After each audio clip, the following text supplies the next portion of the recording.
A peaceful elderly community in Sparkwick is shaken when anonymous poison pen letters begin circulating, cruel, threatening, and full of unnerving personal details. Liz Parker is hired reluctantly by the community's vicar to investigate quietly. But her biggest obstacle isn't the culprit, it's the silence, shame, and unresolved trauma of the residents themselves. Liz Karen. Amid these delicate lives, Liz finds lost love, bitter regret, and a fragile humanity that must be coaxed into the light. Sometimes the poison in the air isn't just in ink, it's what we bury in ourselves. Hi, I'm Danny Bull, and what you're about to hear is Poison in Air, an episode from A Confident Agent, a full-cast dramatized radio series on crime, narcotics, murder, spy, and noir mystery. You're about to step into a classic world of vintage radio mystery, full of suspense, smart talk, and razor-sharp dialogues. If you love vintage radio mysteries and classic noir, subscribe to the channel BTC Radio and Audiobook, where we keep these voices from the shadows alive. And if you'd like to support us, scan the PayPal QR code on your screen. Every donation helps us restore and upload more rare episodes just like this one. Now light a cigarette, sit back on sofa, take a breath of relax, and let's get started. Rosemary Martin as a confidential agent in Poison in the Air by Nick McCarty. Poison in the Air. He was late. He was always late. Across the street, the old Fords, ancient Vauxhalls and the new Japanese motors surged through the capital of the British motor industry. Two men loitered on a corner. A third saw something he didn't like and turned fast down towards the old Gas Street Basin. A few tarted up narrow boats. The Gin and Twinset Brigade carefully not there today. It was Monday, Birmingham, and a grey day. Or it might have been the dirt on the office window. He was late, and he was tight-fisted, and scared, of course. I don't want you getting any ideas, Miss... I'm taking you on as a fully-fledged operative for a number of reasons. I'm not against women's lib and all that. It's the fact that now it's all takeover bids and run the men out of town. No, I'm not having that. I took this business on. I built it up, Miss... Just don't get any ideas, Miss... Do I get an office? You what? An office? You've got an office here. This is reception, Mr. Antrobus. Well, it's reception and your office now, isn't it? I suppose you don't mind answering a phone now and again, do you? Now and again I don't, no. Look, Miss... Parker, I am still the boss. You got a fag, Glaw? You stopped smoking, Mickey, you promised. He looked up at the softly turning fan through the silver-grey smoke and shook his head. The gun made a soft sound. The man in the swivel chair turned round twice, stopped and pitched forward with a hole where his right eye used to be. The boss nodded at the corpse. Take it down to the bay. Dump it, he said. Across the room, a large blue fly woke up and began to take notice. There was blood on the wall behind the corpse and blood on the desk. The large blue fly took off in a heavy flight over the old carpet, past the fat operative, and dive-bombed the hole in the back of the skull. It was a normal day, Monday. Not a single case. It's all do the letters, Miss Parker, take the petty cash to the bank, Miss Parker, take a note, Miss Parker. Lizzie keeps things to himself. He's like that. He's pushing his luck as Antrobus. I'm fed up, me. It's not right, is it? There's a sort of token agreement. Yes, you can have the job. And then nothing. It's as if men are scared if we're clever, scared if we're quicker, scared if we offer any sort of competition. That's the truth. All I want is equality. Not so I can walk all over all men. I just want to do the job. Liz Parker, private investigator. Morning. With me, Gloria. Letter to do. Busy, Miss Parker? Hold up. You busy? Glor, a letter. No, I'm not. I'm sorry. Not busy. Unless counting the paper clips is busy. I want work. You promised. I could set up my own thing, you know, I could. Already she's into competition. Already after my throat. Now, my mother used to say... You promised. No. I said you had been promoted to private investigator. That's all. An operative in the Ace Agency. That's all. But you said... You're not taking me seriously. Oh, yes, Miss Parker. Patience in this business is a virtue, as my mother used to say. Gloria, a letter.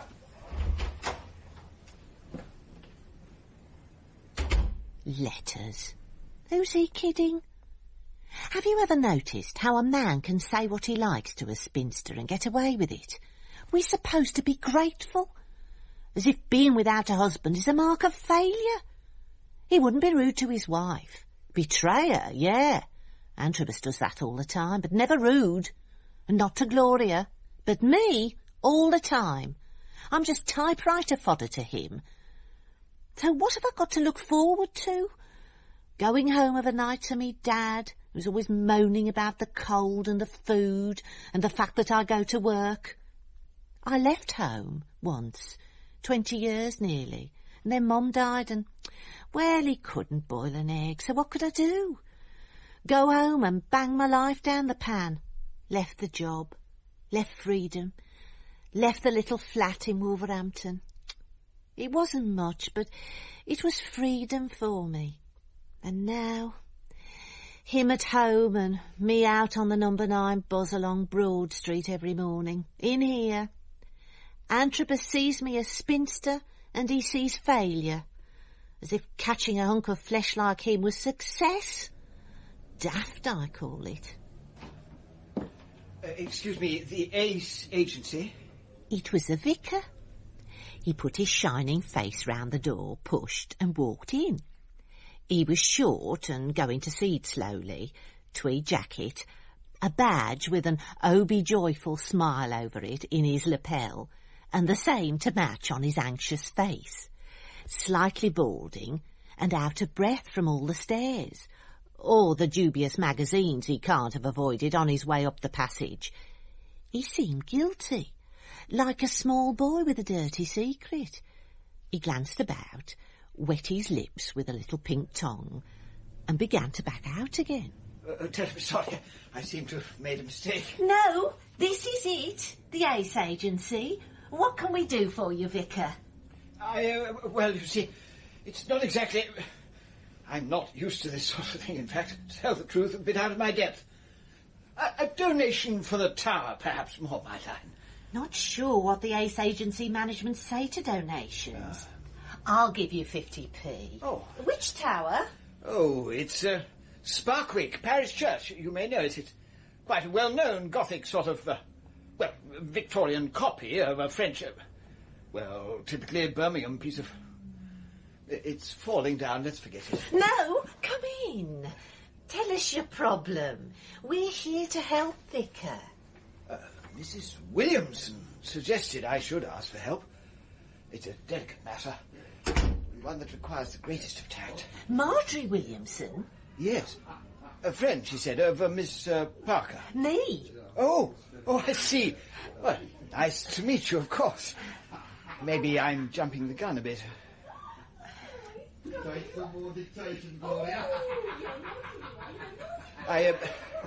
Miss Parker... Take no notice, Reverend. Thin walls, you know. Perhaps I could call back another time, if necessary. I'm being a bit hasty. It's nothing a bit of prayer might not sort out. I find God is a wonder worker, Miss Parker, don't you? We could do special rates for the church, I suppose. Well, very kind, I'm sure, but maybe another time. God bless. Damn Mickey Antrobus. Mr. Antrobus. Miss Parker, You'll have a heart attack, you will. It's your age. I don't know what you mean. There was a vicar here. These walls are paper thin. He took fright. Now, there's no need to take that tone. I'd remind you, I am still the boss. And how is your good lady going to feel when she hears you lost us a job? Vicars. He'll be looking for the charity job. As my old mother used to say, Mickey, my boy, charity is fine for them that has too much. For you and me, no charity. Anyway, let him without cast the first brick. As your old mother used to say. It had been a Brummagem Monday. Nothing had happened. The vicar looked a nice little man. Bit sad, really, under the joy in the Lord looks. Troubled. That stuff with Gloria and Mr. A had not helped. I was cross and I left early. I hate wasted days, and Grey Monday had been wasted all right, I thought. Come in, Liz. Oh, you look a bit down in the dumps. Come in. And, oh, hold on. The baby's crying again. I never knew. Oh, don't you be stupid, Liz. I'm looking after him for Jane, my niece. You remember? You want to see him? Oh, he's terrific. No, thanks. Lovely baby. And she gurgled and cooeyed at this little pink thing. I've never understood the attractions of them. Spitting and yelling. But to look at Margie's face as she looks down on that little scrap, it's a dream come true. You're busy, Marge. I'll come back later. Only come round for an end of a pint of milk. Dad forgot to get any. I had a phone call from the Reverend Williams. He seemed confused. He caught us at a bad time. What's the problem? Oh, ask him. He'll be in the church. About 8:30, he said it'd be best. No one is around then. I said you'd be round. He's busy, so don't keep him waiting, will you? I've got to go and see to my little man. See yourself out, Liz. It had been one of the richer suburbs of the city, Sparkwick. I used to come and visit an old aunt when Mum was alive, on the tram from town, rattling and rolling, hissing and pinging along the metal rails out of the centre of the city. The lovely yellow wooden seats had movable backs, so you always faced the way you wanted. The curling stairs to the top of the tram, long, narrow, smoke-filled and rolling from side to side like a sort of blue and yellow ship. I used to run away from Mum and Dad and along the purple-flagged pavements under the sycamore trees, hide up entries and jump out on them, laughing as they laughed and held hands, and we were all younger then. I hadn't been in Sparkwick since Mum died. People live in a place that's perfectly nice and run it down, deliberately ruin it. St Barnabas and St Catherine's. There was even graffiti on the churchyard walls. Progress. I turned past the black grime stone wall of the churchyard and through the gate, past the notice warning that the second coming was near and the suggestion that Jesus loved us all. I looked around and wondered why.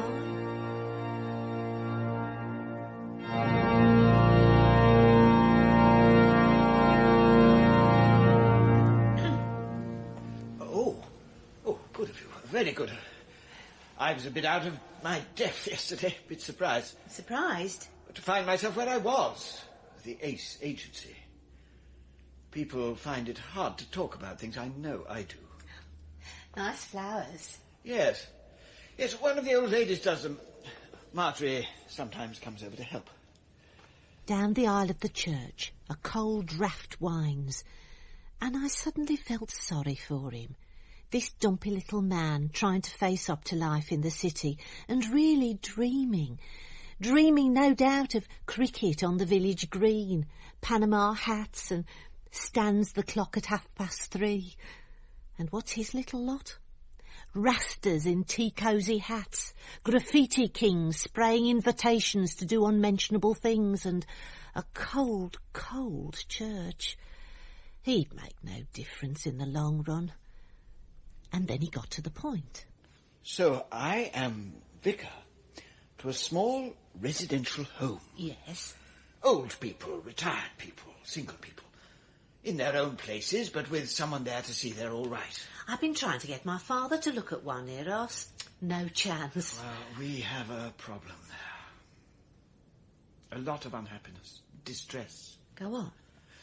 It saddens me to talk about it to a stranger. This is between us, isn't it? These four walls. The problem? Poison letters. Oh, nasty. How many? 6 that I know of. There are 8 units on the site. They're very nice. Little gardens and adequate single-storey housing with a warden. Someone to do the shopping if necessary. A doctor calls. I call. A little common room for telly or a sing-song. It's very nice. Why would anyone want to send poison letters? Have you seen any? Yes. It's sickening. They're very disturbed. You should tell the police. They won't let me. They don't want fuss. I just want it stopped. Oh, I'm sure you do. My boss, Mr. Antrobus, is going to ask what's in it for the Ace Agency. Quite. Well, I'm not sure. We might do it for expenses and a small fee, seeing as it's for the elderly. No, you tell him no chance. We're not bloody Lord Peter Wimsey and all that rubbish. This is a living we're talking about. Real life here, not Lord Muck and Ariadne and a pearl necklace. This is for real, Miss Parker. A small fee. A small fee. How small is small, eh? No, don't tell me. My mother used to say to me, small fees is small cabbages, is small potatoes, is sweet damn all, Miss Parker. No. Mr. Ray, these are old ladies, frightened old ladies. No, you keep out of it, Gloria. This is business. We do cheapos. The word gets round the Ace Agency is on the skids. When was it ever off? Gloria, enough. Miss Parker, you tell the Rev that for the right daily rate plus X's, we'll sort it. Mr. Ray, be reasonable. They can't afford... I can't afford charity. Charity begins at home. As your old mother used to say. I walked down the streets towards the Sunshine Homes. Open spaces and flower beds squared off. Way over the other side, a main road hummed. But here was quiet as a butterfly's wing. An old man in a flat cap helped an elderly lady up from a park bench overlooking the children's playground. The two of them smiled at each other and walked slowly away over the grass. 6 children yelled the way they do and shook and twisted at a swing, trying to break it away from its moorings, the way kids do these days. None of them were smiling. In the park? Mr. Burtish, very nice old man. The only man we have, in fact, if he was wearing an old cloth cap and a suit. And the old lady? He was very popular. Was? Well, old people are very jealous of each other. Friendships are jealously guarded. Squabbles don't heal easily. Vendettas are pursued as far as the grave in some cases. Oh, it's sad but true. On the other hand, anger pumps up the adrenaline, so you might say it keeps them going. A bit of love keeps them ticking too, it seems. Mr. Burtish has been snapped up. Really? Mrs. Andrews, a widow about 2 years younger than him. Not exactly love's young dream. She has bad arthritis, but it's nice to see. You keep an eye on them all the time? We try to keep out of their hair. We do pop in of an evening just to see they're settled. Do you have any of the letters? Just the one. They're very nervous. I believe there have been 6. They seem scared by it. Oh, I'm not surprised. May I see the one you were given? Of course. It was sent to Miss Bryce. She's been here a long time. Not an easy woman to deal with, but very straightforward, if you catch her right. I'll try. Thank you. Don't think no one knows what you're doing. Everyone is talking about it. Disgusting. You can't hide it for much longer. The authorities are going to know soon. Oh, dear. Nasty, isn't it? Hints and sort of threats, nothing concrete. And we've all got something we'd rather people didn't know about. It's cruel. I haven't a guilty conscience. No secrets, no wild desires, nothing. Well... Getting a letter like that, half threats, half hints, Terrible cruelty. Just preying on their minds. I'll have a word with Mrs. Bryce. Miss Bryce, a spinster lady. Then we'll have something in common, won't we? Fear in the air. Neat little gardens, concrete paths swept clean, net curtains. In the closed community that formed these eventide homes, terror stalked the ground. A postman's call, a trigger, the envelope under the door in the morning, guilt, fear. Poison in the air. 2 on the mat with the milk. Filth. Can I see one? Oh, I don't agree with all this fuss. Ignore it and it'll go away. It might. The room was as neat and sharp as Miss Bryce. The furniture she brought with her, highly polished. Some photographs on the sideboard. Family, I suppose. She was well over 65 and firing on all cylinders. A hard face. Her grey hair sleeked back into a bun. Her blue eyes sharp and darting. The only real sign of age was in her hands. They were knotted with arthritis. It was painful to watch her lift the teapot. Shall I pour? I won't be beholden. I won't. Oh, it'll come to you. No family, Miss Parker? It'll come to you. Yes, I suppose. Yes. I burnt the letters. Whoever sent them was just being wicked. If I was religious, I might pray for them. You're not? Oh, I can't stand God botherers. No. Stand on your own feet. Take what's coming. Get on with it. My way. If the others stop making a fuss, there'd be no need to get people like you bothering us. Some of them are very scared. Then they should ask their families to help. They've got people to lean on. I thought that's what families were for. You lean on yours? I get on by myself.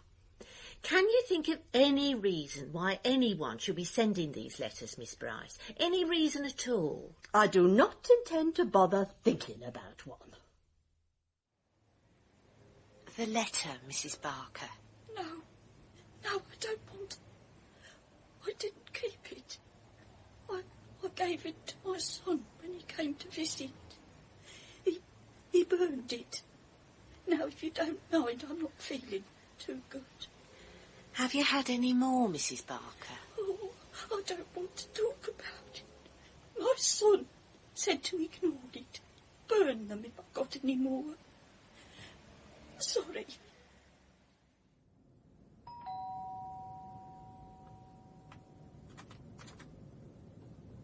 Yes? I just wanted a few minutes of your time. You were told I'd be calling. About the letters? No, sorry. Nothing. Obviously. I told you. Waste of time, money and shoe leather. So what can I do? My mother used to say to me, if the victims won't talk, you'll never get the guilty. Fact of life. Lesson learned. Call the Rev and tell him sorry, no go. I can't, Mr. A. There are some very scared old ladies. If they won't help themselves, what can you do?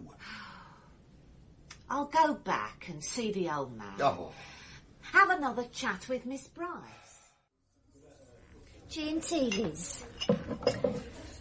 It's not your fault, is it? I thought I had a way with old people.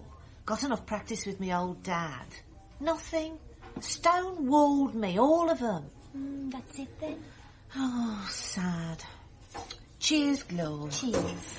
I just hate giving up on it. Them. I got the call the next afternoon. Get down to Poison Pen Alley and see a man about this and that. I took off as Mr. A walked through the door.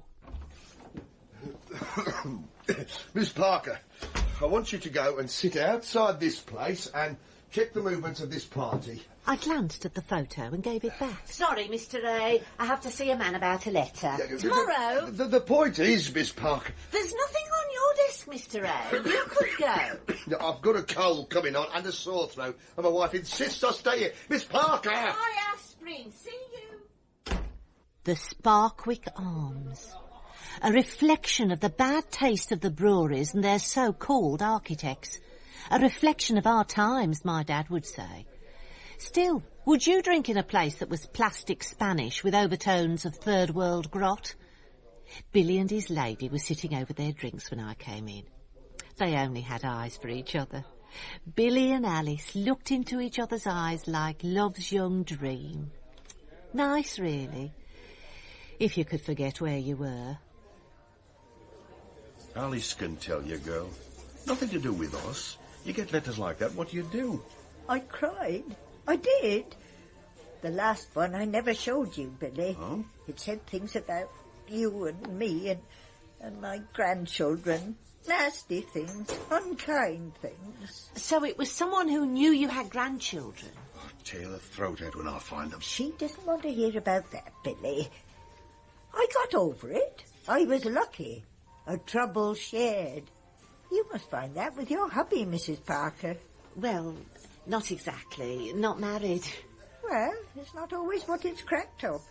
So, Billy and me were happy enough, aren't we, love? Yes, we are. The letters. We don't have to talk about them letters anymore, do we? I just wondered if you knew what the other letters said. Oh, same old stuff. Nasty hints about guilty secrets and all that. Something about a relative or a grandchild. Always? Always what? Stuff about a relative, a grandchild, something nasty. I saw Mrs. Barker's and Mrs. Adams's. They were very upset and came to me. I never told you, Alice. Thought it might upset you. Same. They won't talk to me at all. Only Miss Bryce and you two. The rest slam their doors and bolt and chain them. Fear, maybe. Take a lot to scare that Bryce woman. Alice, leave it. She had Billy round her little finger till I come along. Running errands or cutting lawns. Giving orders, expecting him to jump. No wonder she's on her own. Alice, she's all right. Take no notice, Liz. Hard as nails. Had to be, I suppose, in her work. But not very nice. Most people pass the time of day, smile, say good morning. Not her. Bit sad. Why? Well, I used to pop round to her place of a Tuesday. Do things about the garden. I mean, I like a garden, me, and she hates gardening. So I'd tidy about, and suddenly one day, on your bike, told me to leave it alone. She didn't want me about no more. It was when Alice and me, you know. He was very hurt, weren't you, Billy? I was more surprised. Cut off her nose to spite her face. Daft, I call that. It was about a week after Alice and me had been to the pictures together. First time we went out. People might laugh or get daft and sentimental. Well, we're good for each other, and that's a fact. My son and his wife have met Billy. They like him. He's nice with the grandchildren. I like to see them together. Have they met your family, Billy? Don't have one, love. Wife and me, no kids. Just one of those things. I used to do a lot of work in youth clubs. Amateur dramatics, musical comedy, Ivan Novello and all that. So Alice come along and I'll get a family ready-made. Here, drink up, my shout. You walk away from love like that into the city. Past decaying fences, dirty parks, broken benches. Past notices forbidding ball games, radios, picnics, litter, children. Through streets lit by occasional orange light. Past the glittering danger of corner pubs and the menace of dark alleys. You walk through the dying city and see only two old people looking fondly at each other over a beer-covered table. Sweet dreamers. Such sweet dreamers. And in the air, poison. You get a feeling that it's all obvious and you're not seeing the situation. Not seeing it clearly, and yet it's there in front of you. I went home and found Dad out and Marjorie sitting in her car in the street. You coming in then, Marge? Oh, just for a minute. Got to get back to take over the babysitting. It's bridge night, Marge. Oh, sorry, can't. Family comes first. Well, thanks a lot. Don't let me keep you. I can't help it, Liz. No need for you to go off the deep end. Well, it's just so casual, isn't it? What am I supposed to do with my evening now? Sit and look at the walls, is that it? Up to you. Well, thanks a million. Damn, damn, damn. How dare she? family come first. Family. Cut nose off to spite face. Oh, wow! Marjorie, you have a great and uncanny skill. You know exactly how to hurt, and you have just pointed me in the right direction. Great! The sad and the lonely, the damaged, the broken-hearted, the misfits and the old.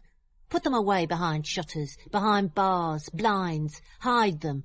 Leave them in their small rooms and forget them. Old men and old women who forget from time to time to wash, forget to comb their hair, forget to clean, forget to eat, but forget nothing of their own pasts. In the city no one calls, no one cares, no one listens to them any more. Oh, well, she's a bit dotty now, of course, or I can't put up with the tantrums like a kid, so stubborn. In the dark, afraid to think about tomorrow.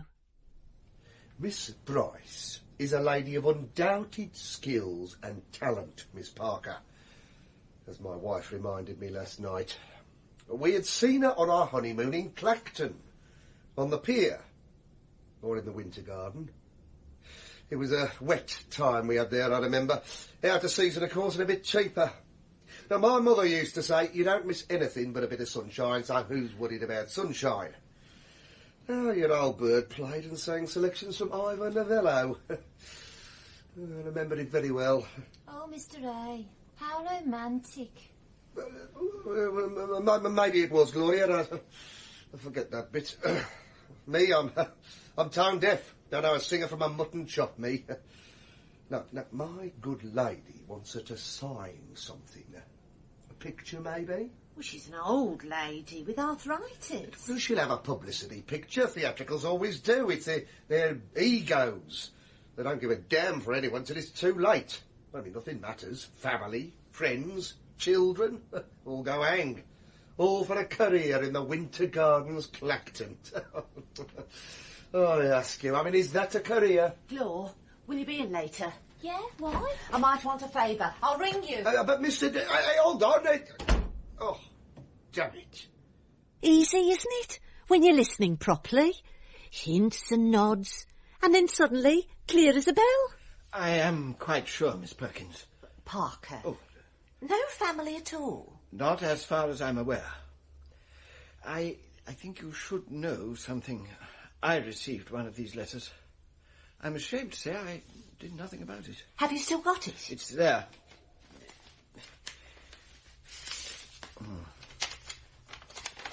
It's awful. It says nothing specific.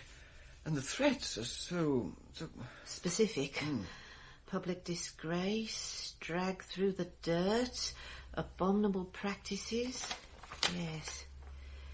Yes, it's sad, really.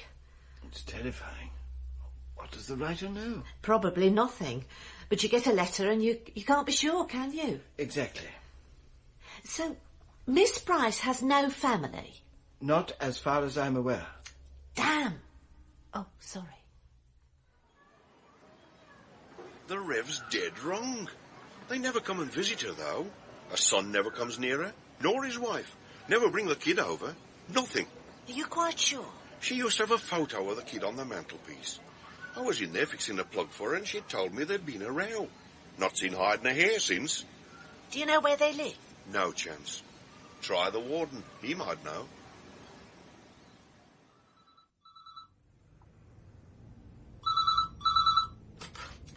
Ace Agency, your problem solved. Matrimonials, debts, wills and personal problems. Lord, it's me. Tell these Neebs we've got to collect a package. You'll need the car. Yeah, right. It was never really the top. More well, as the vulgar might say, amongst the wines and spirits. Sorry? Wines and spirits at the bottom of the bill. Not a measure of my talent, more a lack of luck on my part. I see. I played some nice places. The summer season, Torquay, Bournemouth. I played the Winter Gardens at Eastbourne, the Grand at Harrogate. The pier at Clacton. Clacton? How did you know that? A friend of mine recognised the name. His wife, actually. Was your husband in the same line of business? My husband? He was a salesman, moving about to make a living. Yeah, I suppose. Till he died. Died, Miss Bryce? He left you, didn't he? Yes, he left me. Yes. Men, unreliable creatures. You have a son? No. No. It's not what I heard, Miss Bryce. You have a son and a daughter-in-law, and... Who told you that? I checked. A son, then. You see him? You will know I don't see him, Miss Parker, I'm sure. He should never have married. I told him he was a fool. She'd be no good for him, none at all. Useless. I warned him. And you don't see him or her? I've no wish to see him or her. Nor your grandson? I don't want to talk about it. Just go away and leave me alone. Oh, please, just mind your own business. You don't write to him. Don't call him. Never. I've always found, Miss Parker, that a decision once made is one less trouble in the world. I make up my mind to do something, and that is that. I told him I'd no wish to see her again. He said if that was the case, then I couldn't expect him to come and see me. Very well, I said. That's so lonely, Miss Bryce. Trailing about the dreadful bed-sitting rooms and boarding houses like I've done. Playing the piano to audiences who never listened. Playing Ivor Novello medleys in tea rooms in Clacton. You don't think that was lonely? I'm sorry. I don't need pity. I was thinking about your grandson, who's never going to know his grandma or hear her play the piano. Never going to hear the stories she can tell him, the excitements and the romance even, more than most people. You got away, lived. It's something more than most people. You, Miss Parker? Me, Miss Bryce?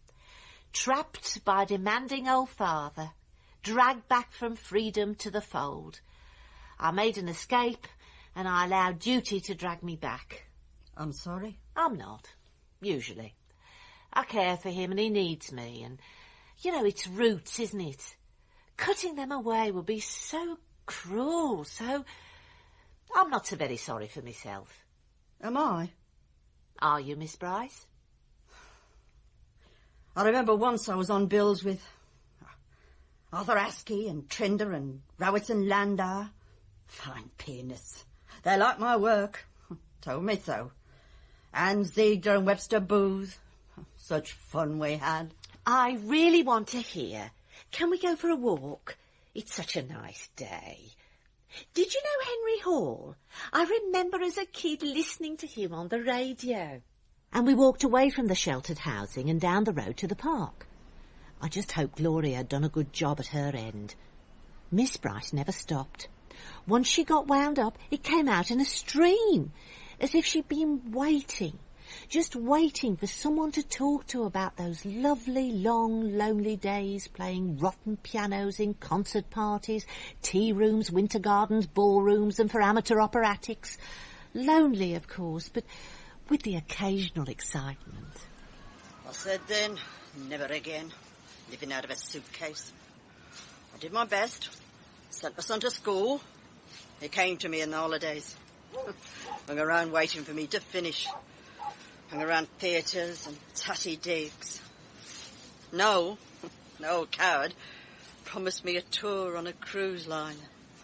He's been kind. Never happened, of course. Dreams. We walked down to the swings and she went on talking, not looking around.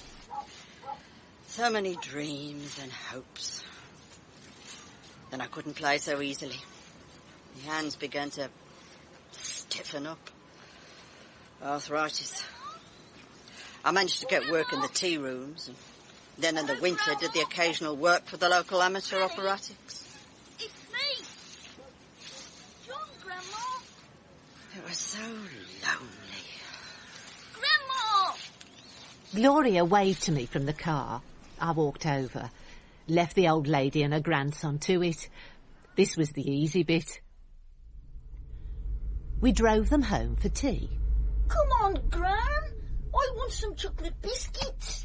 Law, take him to buy some chocolate digestives. 10 minutes. We'll put the kettle on. OK. And Miss Bryce and I got out of the car and into her house. She didn't really know what to say. It had been a nice day, I suppose. I have a job to do, Miss Bryce. I'm sure I don't know what I have to do with that. Everyone who had a letter A nasty, poisonous letter has a grandchild, family, visitors, everyone except you. And what's that got to do with me, Miss Parker? You were cross when Billy began to go out with Alice, jealous. He suddenly had family again. You'd rowed with your daughter-in-law and your son. Oh, it's not your business. The letters are. You wanted attention. You wanted someone to take notice of you. You spent your life playing theatres and clubs and dining rooms, and you never made it, but you went on, just getting attention, and then it was all over. And you even cut off family and friends. Cut off your nose to spite your face, Miss Bryce. And then who was going to take notice? I've been 50 years more travelling from place to... I thought maybe here just for once I'd settle. People had talked to me. I'd have time for family and... Yes, I rowed with my son. I rowed with Billy. People stayed away from me. It got out of hand. And I wrote letters. I had to take notice then. It all got out of hand. I wanted to stop, but I couldn't. I just wanted some friends for once. Someone to just drop in and chat. To see my grandson every so often. And you scared those old ladies just to get attention. What are you going to do about the letters? I don't think there will be any more, do you? If there were, then maybe you wouldn't see your grandson again. Blackmail, Miss Parker? Yes, Miss Bryce. One more bit of blackmail. There's a piano needs playing in the church hall. A small concert for the Tower appeal. A little private penance, Miss Bryce? But my hands, my arthritis... No one will mind the occasional mistake, I'm sure.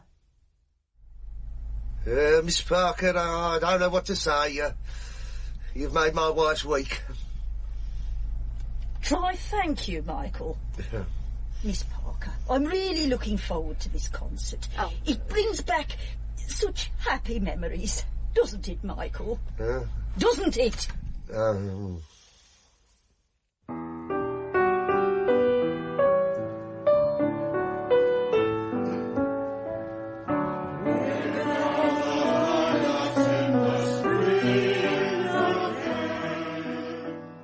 Funny. Simple things can do the most terrible damage. A little family row, a refusal to see the other side of the coin, and suddenly a whole neighbourhood is terrorised. Whispers and allegations, threats and poison in the air. And now, I've a novello across the mean and dirty streets of the city. Past the graffiti on the churchyard wall, beyond the notice telling us to repent, in a dirty, scruffy church hall, an old lady struggles painfully through old memories, old dreams, old and failed aspirations, and some old people sing and remember their own past glories.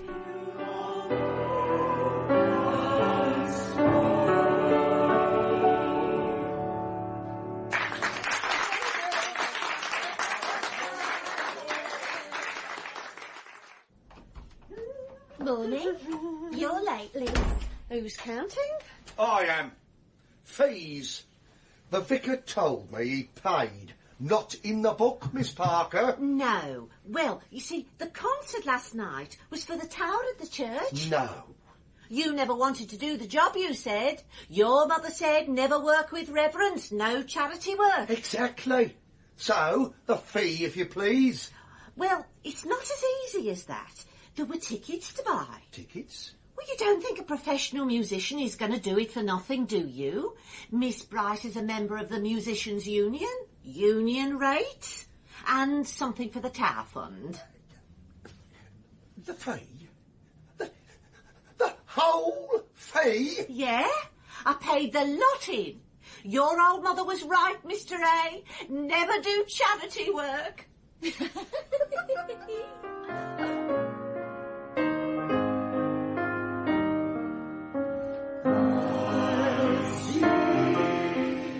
In Poison in the Air by Nick McCarty, Liz Parker was Rosemary Martin, Antrobus Terry Malloy, Gloria Claire Falconbridge, Dad Roger Hume, Marjorie Barbara Atkinson, Anne Joyce Gibbs, Vicar Simon Carter, Supervisor Alton Douglas, Billy Ralph Lawton, Alice Vida Warwick, Mary Judy Bennett. The pianist was Harold Rich. Other parts were played by members of the cast.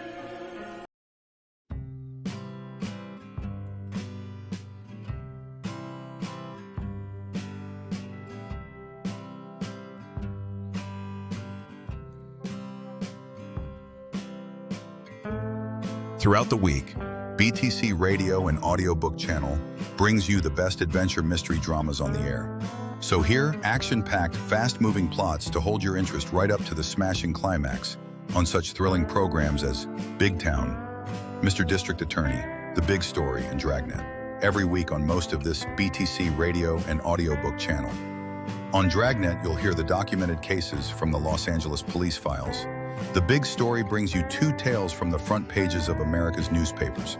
Mr. District Attorney, the champion of the people, takes you through an exciting episode in the conviction of a criminal. We have series of Philip Marlowe, Pat Novick, Boston Blackie, Nick Carter, and many more. So stay tuned. Do not forget to subscribe to our channel and press the like button. For daily update, click the bell icon for our latest post and new episode uploads. Please not forget to share with your friends and family. And if you'd like to support us, scan the PayPal QR code on your screen. Every donation helps us restore and upload more rare episodes just like this one.